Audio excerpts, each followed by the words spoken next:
Student. आज जो मैं टॉपिक को एक्सप्लेन करने वाला हूँ वो है कि ऑप्टिशियंस को किन किन बातों का इल्म होना चाहिए। मोस्ट इम्पॉर्टेंट टॉपिक है और हमारे ऑप्टिशियन दोस्तों के डिमांड के ऊपर ही, सजेशन के ऊपर ही ये वीडियो मैं बना रहा हूँ। इसमें basically opticians, who is optician, optician है कौन। ऑप्टिशियन दो किस्म के हैं, उनमें थोड़ा सा बेसिक डिफरेंस है। एक होता है ऑप्थेल्मिक ऑप्टिशियन, दूसरा होता है dispensing optician. Basically ophthalmic optician कौन होता है? ऑप्थेल्मिक ऑप्टिशियन वो है जिसने किसी भी इंस्टीट्यूट से 6 मंथ, साल या छोटा सा कोई डिप्लोमा किया हुआ हो और जो कि रिफ्रैक्शन कर सकता हो, जो कि मतलब कि ग्लासेस प्रेस्क्राइब कर सकता हो। ग्लासेस प्रेस्क्राइब करने के बाद पेशेंट को फ्रेम सिलेक्ट करवा के कॉन्टैक्ट लेंस या ग्लासेस रेडी करके दे सकता है, वो ऑप्थेल्मिक टेक्नीशियन होता है। दूसरा होता है डिस्पेंसिंग ऑप्टिशियन। डिस्पेंसिंग ऑप्टिशियन वो है, उन्होंने कोई भी कोर्स वगैरह नहीं किया हुआ, अगर कोर्स किया हुआ भी है तो ओनली डिस्पेंसिंग में की हुई है, नॉट रिफ्रैक्शन। तो ये वो हैं डिस्पेंसिंग ऑप्टिशियन जो कि सिर्फ डॉक्टर या ऑप्टोमेट्रिस्ट के प्रेस्क्रिप्शन को फॉलो करते हुए ग्लास को डिस्पेंस करके, चाहे रेडी करके पेशेंट को देने या फिर पेशेंट को कॉन्टैक्ट लेंस प्रोवाइड करना। ऑप्थेल्मिक ऑप्टिशियन और डिस्पेंसिंग ऑप्टिशियन में थोड़ा सा बेसिक फ़र्क है। अब दोस्तों ने ये बात की थी कि ऑप्टिशियंस को किन किन बातों का इल्म होना चाहिए। सबसे पहली बात रिफ्रैक्शन। मैं बेसिकली समझता हूँ कि हर ऑप्टिशियन को रिफ्रैक्शन आना चाहिए, बेशक चाहे गवर्नमेंट की तरफ से आपको रिफ्रैक्शन करना अलाउ है या नहीं है। अब जहाँ तक कि मैंने जितने भी कॉन्फ्रेंसेज अटेंड किए हैं या जो भी मीटिंग्स अटेंड किए हैं, उनमें बेसिक बात होती क्या है, बेसिक आई से रिलेटेड बेसिक्स मैं कहता हूँ ऑप्टिशियंस को सबको पता होना चाहिए। क्यों?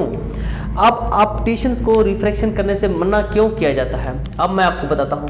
आई के अंदर बहुत सारे ऐसी कंडीशंस हैं जो कि लाइफ थ्रेटनिंग कंडीशंस हैं। आई के अंदर बहुत सारी ऐसी कंडीशंस हैं जो कि ब्लाइंडिंग कंडीशंस हैं। अब मैं एक एग्जांपल तो जैसा कि रेटिनोब्लास्टोमा है। रेटिनोब्लास्टोमा एक लाइफ थ्रेटनिंग कंडीशन है।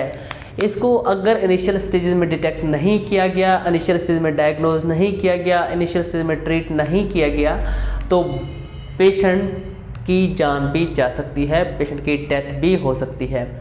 उसके अलावा दूसरी मिसाल है विजन थ्रेटनिंग या ब्लाइंडिंग कंडीशन, ऑप्टिक अट्रॉफी है। ऑप्टिक अट्रॉफी भी एक ब्लाइंडिंग कंडीशन है। उसके अलावा है मोस्ट इम्पॉर्टेंट थिंग ग्लाकोमा या काला मोतिया। काला मोतिया एक ऐसी चीज़ है, बिल्कुल प्रोग्रेसिवली ये ऊपर आता है, स्लो ऊपर आता है। ये बिल्कुल ब्लाइंडिंग कंडीशन है और ब्लाइंडिंग कंडीशन एक ऐसी कंडीशन है जिसमें जो विजन लॉस हो गया उसको हम रिवर्स नहीं कर सकते। अब ये देखिए कुछ बेसिक पॉइंट्स हैं, अगर एक ऑप्टिशियन को इन बेसिक पॉइंट्स का पता होगा, वो ग्लाकोमा को इनिशियल स्टेजेस में डिटेक्ट कर लेगा तो वो पेशेंट को ब्लाइंड होने से बचा सकता है। इन्हीं जब मीटिंग अटेंड करते हैं, जब कॉन्फ्रेंस अटेंड करते हैं तो यही बात की जाती है कि एक ऐसी कंडीशन को एक ऑप्टिशियन डायग्नोज नहीं कर सकता, एक ऑप्टिशियन डिटेक्ट नहीं कर सकता, इसलिए हम उनको रिफ्रैक्शन की अलाउ नहीं कर सकते। और जब आप लोगों को इन चीज़ों का पता होगा, आप लोगों के पास नॉलेज होगा तो ऐसा ऐसा गवर्नमेंट के सेक्टर में भी आपको रिफ्रैक्शन करने की इजाज़त दी जाएगी। चलो ये तो क्या मैंने कही थी कि रिफ्रैक्शन का हर ऑप्टिशियंस को पता होना चाहिए, रिफ्रैक्शन आना चाहिए। बेसिकली रिफ्रैक्शन है लाइट से रिलेटेड, आई से रिलेटेड बेसिक सारी चीज़ों का आपको पता होना चाहिए।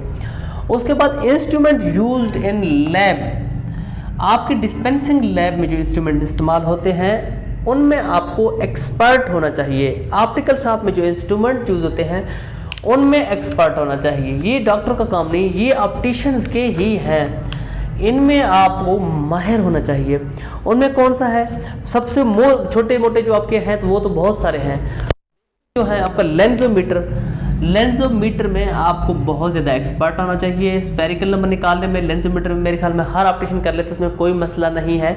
लेकिन जब बात आती है सिलेंड्रिकल की तो थोड़ा सा एक्सेस पीछे कर देते हैं कोई, तो थोड़ा सा मसला आ जाता है नंबर में या सिलेंड्रिकल नंबर में, सिलेंड्रिकल एक्सेस में, तो वहाँ पे थोड़ा सा पेशेंट पे डिस्कम्फर्ट होता है। लेंसोमीटर के यूज़ में एक्सपर्ट होना चाहिए। ये मैनुअल की बात करूँ, डिजिटल जो लेंसोमीटर है, ऑटो लेंसोमीटर है, वो तो इजीली नंबर वो खुद निकाल देता है।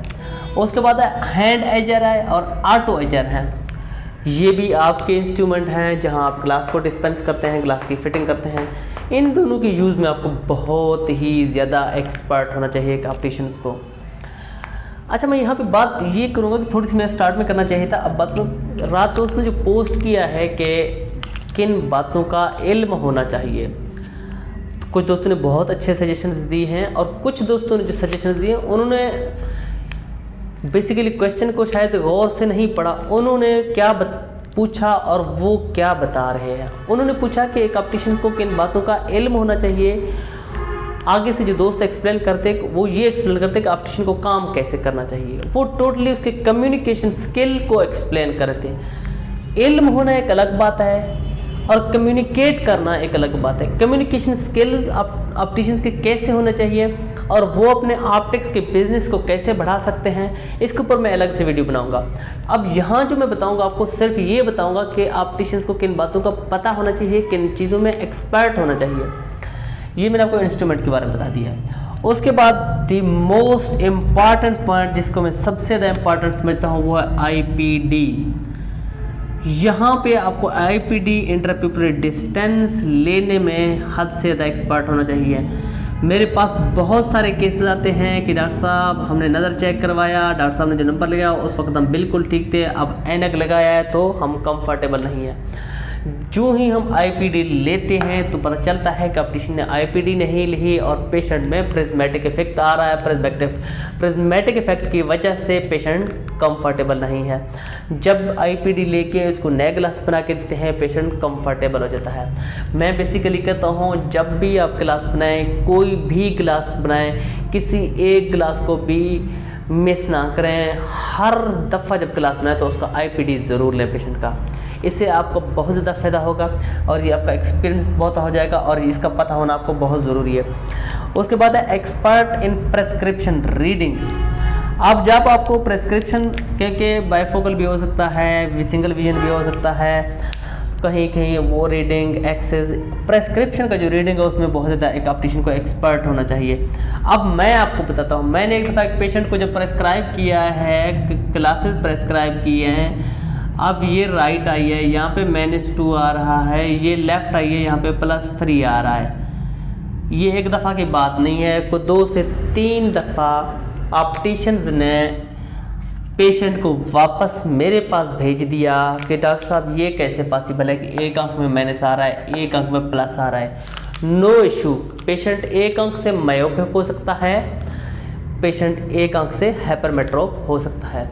पेशेंट के एक आंख की नज़दीक की नज़र कमज़ोर हो सकती है, एक आंख की दूर की नज़र कमज़ोर हो सकती है। इन चीज़ों का इल्म होना बहुत ज़्यादा ज़रूरी है। इसलिए कह रहा हूँ कि प्रेस्क्रिप्शन जो रीडिंग है उसमें बहुत ज़्यादा एक्सपर्ट होना चाहिए। उसके बाद है लेंस सिलेक्शन। लेंस सिलेक्शन में ये ऑप्टिशियन का काम है, एक्सपर्ट होना चाहिए अकॉर्डिंग टू पेशेंट्स प्रोफेशन। जब आपके पास पेशेंट आता है, जब आप पेशेंट की रिफ्रेक्शन करते हैं या पेशेंट के पास आपके प्रेस्क्राइब्ड ग्लासेस हैं, पेशेंट के पास प्रेस्क्रिप्शन कार्ड है, पेशेंट आपके पास ग्लास बनता है, आपको लेंस सिलेक्शन में बाहर होना चाहिए। इसमें बहुत सारी, एक तो लेंस मटेरियल है, मटेरियल का मेरे ख्याल में प्रोफेशनल ताल्लुक थोड़ा बहुत है भी नहीं भी। एक लेंस डिज़ाइन है, उसके बाद लेंस कोटिंग है, ठीक है। प्रोफेशन से रिलेटेड दो लेंस डिज़ाइन या लेंस कोटिंग, सबसे ज़्यादा जो रोल है प्रोफेशन से रिलेटेड है वो लेंस कोटिंग है। एक कंप्यूटर यूज़र को आप क्या देते हैं, एंटी रिफ्लेक्टिव कोटिंग देते हैं, यूवी ब्लॉकर देते हैं, पोलराइज्ड देते हैं, फोटोक्रोमेटिक देते हैं, टिंटेड देते हैं, ब्लू कट देते हैं, क्या देते हैं आप, ये आपको प्रोफेशन के हिसाब से देना चाहिए। इस चीज़ का आपने बहुत ज़्यादा ख्याल रखना है। पेशेंट को देखना है, पेशेंट एक ड्राइवर है उसको आप क्या देते हैं, पेशेंट एक स्पोर्ट्समैन है उसको आप क्या देते हैं, पेशेंट एक दिन के ऊपर सहायक के ऊपर काम करता है उसको आप क्या देते हैं, पेशेंट एक कंप्यूटर यूज़र है या मोबाइल बहुत ज़्यादा इस्तेमाल करता है उसको आप क्या देते हैं। तो यहाँ जो लेंस का सिलेक्शन है इसमें आपको बहुत ज़्यादा एक्सपर्ट होना चाहिए। आपको पता होना चाहिए कि अब इसका ये प्रोफेशन है तो इसके हिसाब से मुझे पेशेंट को क्या प्रोवाइड करना है।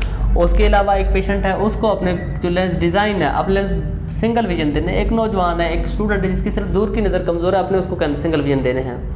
एक बायोफोकल है, पेशेंट कहता है इसको नज़दीक से भी नज़र नहीं आ रहा है, दूर से भी नज़र नहीं आ रहा, उसने का पढ़ने का काम भी है और उसका क्या कहते हैं दूर देखने का काम भी है, तो उसको अपने बायफोकल देना चाहिए। एक ऐसा पेशेंट है जिसके बहुत सारे काम है, मतलब वो टीचर भी है, उसको किताब भी पढ़ना है, सामने क्लास में भी बच्चों को देना है, जो बच्चे क्लास के एंड पे बैठे हैं उनको भी देखना है, जो बच्चे क्लास के मिड में बैठे हैं उनको भी देखना है, उन्हें करीब अपने से व्हाइट बोर्ड के ऊपर लिखना भी है, उन्हें किताब भी पढ़ना है। उसका काम एक ऐसा है, उसको सिर्फ डिस्टेंस या नियर पे काम नहीं करना, उसका वर्क जो फ्लक्चुएट करता है, तो उसको प्रोग्रेसिव आपने प्रेफर करने हैं। ये आपको इस चीज़ का इल्म होना चाहिए किस पेशेंट को कौन से क्लासेस प्रोवाइड करने हैं। क्लास की मटेरियल कोई खास चीज़ नहीं है कि ग्लास है या प्लास्टिक है। अब मेरे हाथ एक ड्राइवर है, वो धूप के ऊपर गाड़ी ड्राइव करता है, आप ग्लास या कांच मेटल का फ्रेम देते हैं, मेटल ग्लास की जगह हम मेटल तो वो फ्रेम का है, ग्लास देते हैं, वो एक तो हैवी वेट हो जाता है। इस चीज़ का आपको ख्याल रखना चाहिए, ठीक है। और उसके टूटने का भी खर्चा होता है। लोग बेसिकली अब ग्लास को बहुत ज़्यादा ट्रेंड था, ग्लास से प्लास्टिक की तरफ शिफ्ट हो रहे हैं। क्यों? क्योंकि ग्लास के नुकसान आपको बता दूँ, ग्लास हैवी वेट है, ग्लास गिर जाए तो नीचे टूट सकता है, ठीक है। ग्लास का फायदा एक ही है, उस पर स्क्रैचेज नहीं आते। प्लास्टिक गिर जाए टूटता नहीं है, प्लास्टिक लाइटर इन वेट है। प्लास्टिक का नुकसान ये है कि प्लास्टिक में स्क्रैचेज आ जाते हैं। ये तो थोड़ा सा लेंस सिलेक्शन के बारे में। अब उसके बाद लेंस एजेस। अब आपके हाथ में पेशेंट ने फ्रेम पकड़ दिया, मुझे ये फ्रेम पसंद है, तो अब आपको पता होना चाहिए कि इस फ्रेम के हिसाब से जो लेंस के एजेस हैं कौन से, flat edges, bevel edges, mini bevel है या ग्रूव्ड एजेस। इन चीज़ को मुझसे ज़्यादा आप बेहतर जानते हैं, और एक न्यू ऑप्टिशियन है तो उनको इन चीज़ों के ऊपर बहुत ज़्यादा फोकस करना चाहिए कि एजेस कौन से बनाने हैं, ठीक है। उसके बाद आता है फ्रेम सिलेक्शन। अब फ्रेम सिलेक्शन में क्या है, यहाँ पे मटेरियल कौन सेलेक्ट करना है, ग्लास का सिलेक्ट करना है या प्लास्टिक का सिलेक्ट करना है। अब जिस तरह मैंने ड्राइवर की बात की, एक ड्राइवर है, वो धूप के ऊपर, एक मिस्त्री है, मजदूर धूप के ऊपर काम करता है, ऊपर से हम मेटल का जो है ना, यहाँ पे आप प्लास्टिक ग्लास हम नहीं कहते हैं, बेसिकली हम मेटल हम कह सकते हैं, ठीक है ना। अगर हम इसको मेटल का फ्रेम देते हैं, ठीक है, तो क्या हो जाता है, वो सारा दिन धूप को वो गर्म हो जाता है, उसके नाक को या उसके कान को इस चीज़ को जलाना शुरू कर देता है, ठीक है। तो उसके अलावा मेटल का फ्रेम हैवी भी होता है, प्लास्टिक का फ्रेम हैवी भी नहीं होता। उसका frame size most important point. अब मैंने देखे हैं बहुत सारे केस में पेशेंट को पता नहीं होता, इससे पेशेंट आगे कहता है यार मुझे फ्रेम एक ऐसा दे जो नीचे ना गिरे, मैं नीचे देखो तो। अब पेशेंट क्या करते हैं, पेशेंट उस चक्कर में बिल्कुल चेहरे से एक छोटा फ्रेम सेलेक्ट करता है। यहाँ पे हमारे खून की नालियाँ हैं, ठीक है। जब वो फ्रेम बहुत ज़्यादा तांग होता है, वो ब्लड वेसल जो दब जाती है, ठीक है ना, तो ब्लड का फ्लो रुक जाता है, तो स्वेयर हेडेक पेशेंट को स्टार्ट हो जाता है, ठीक है। तो इस चीज़ को आपने पेशेंट को समझाना है कि आपका फ्रेम बहुत छोटा नहीं होना चाहिए। उसके बाद फिर पेशेंट कुछ कहते नहीं यार ये तो बहुत तंग है, और वो बहुत तंग खुला करने के चक्कर में बहुत ज़्यादा खुला करते हैं, फिर उसका नीचे गिर जाता है। ये चीज़ अपने पेशेंट को गाइड करना है, आपको पता होना चाहिए इस चीज़ के बारे में। फेशियल लुक, अब हर पेशेंट के जो फेस का लुक है वो अलग है। अब यहाँ पे आपको इतना एक्सपर्ट होना चाहिए कि आप पेशेंट के फेस को देखते ही आपको अंदाज़ा होना चाहिए, मैं इसको पेशेंट को ओवल शेप में फ्रेम दे दूँ, राउंड दे दूँ, स्क्वायर दे दूँ, रेक्टेंगुलर दे दूँ, ट्रायंगल दे दूँ या हार्ट शेप में दे दूँ, ठीक है। इन चीज़ों का आपने बहुत ज़्यादा ख्याल करना है, इन चीज़ों के ऊपर आपने बहुत ज़्यादा फोकस करना है। आखिरी पॉइंट जो मैं आपको तो फिटिंग, जो कि आपका मोस्ट बेसिक काम है, इसके ऊपर आपने फिटिंग के लिए आपको एक बेहतरीन किस्म का फिटर होना चाहिए। आपको पता होना चाहिए किस फ्रेम में फिटिंग कैसे करनी है, आपका बायफोकल है उसकी फिटिंग कैसे करनी है, आपका 3 पीस फ्रेम है उसको फिटिंग कैसे करनी है, हाफ फ्रेम है तो उसकी फिटिंग का भी आपको पता है, फुल फ्रेम है उसकी फिटिंग का भी आपको पता होना चाहिए। आप फिटिंग में हैंड एजर पे भी एक्सपर्ट होना चाहिए, आपको ऑटो एजर के ऊपर भी एक्सपर्ट होना चाहिए। ये वो पॉइंट्स हैं जिसके ऊपर जिनका आपको इल्म होना चाहिए। बेसिक मैं वंस अगेन करूँगा, आई से रिलेटेड बेसिक चीज़ों का आपको पता होना चाहिए। इन्हीं बेसिक चीज़ों का इल्म ना होने की वजह से गवर्नमेंट सेक्टर में आपको रिफ्रैक्शन की अलाउ नहीं है। तो इन चीज़ों का ऊपर बहुत फोकस करें। आगे जो दोस्त रात को कुछ एक्सप्लेन कर रहे थे कि क्या क्या करना चाहिए, कैसे काम करना चाहिए, वो बेसिकली आपका कम्युनिकेशन स्किल में आता है। उसके ऊपर मैं एक वीडियो बनाऊंगा कि आप किस तरह पेशेंट के साथ डील करें, किस तरह अपने ऑप्टिकल के लुक को बनाएं, आप ऑप्टिकल के बिजनेस को अपने को एक्सपेंड कैसे कर सकते हैं। बेसिकली आजकल लोग मतलब कि रिटेल से हटकर ऑनलाइन बिजनेस की तरफ जा रहे हैं। लोग फ्रेम्स भी ऑनलाइन मंगवा रहे हैं, लोग ग्लासेस भी ऑनलाइन मंगवा रहे हैं। अब वो ट्रेंड चेंज हो गया, टेक्नोलॉजी का दौर आ गया है। अब इससे जो ना आपका रिटेल बिजनेस बहुत नीचे जाएगा। अब इससे बचने के लिए आपको अपने बिजनेस को एक्सपेंड कैसे करना चाहिए, उसके ऊपर मैं एक वीडियो बनाऊंगा। Thank you so much. अल्लाह हाफिज़।